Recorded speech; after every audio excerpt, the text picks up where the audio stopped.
ఇండస్ట్రీలో నెంబర్ వన్గా ఉండేటువంటి పవన్ కళ్యాణ్ పాలిటిక్స్లో నెంబర్ టూగా చంద్రబాబు నాయుడు వెనక తిరగడానికి కారణం ఏంటి?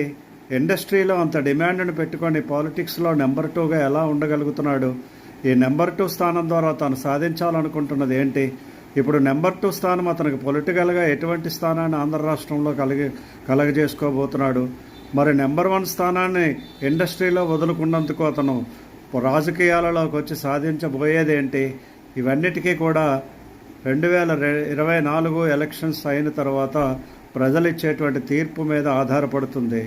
ఆ స్థానాన్ని బట్టి అయినా పవన్ కళ్యాణ్ తన యొక్క స్థానాన్ని తెలుసుకొని రానున్న రోజుల్లో ఏ ఇండస్ట్రీలో అయితే సముచిత స్థానం తనకు ఉందో ఆ ఇండస్ట్రీలో సెటిల్ అవుతే ప్రజలకు తనకు మంచిదని. ఎప్పుడైనా రాజకీయాలలో ప్రయత్నం చేస్తే నెంబర్ వన్ స్థానమే తప్ప నెంబర్ టూ స్థానానికి చేయకూడదు.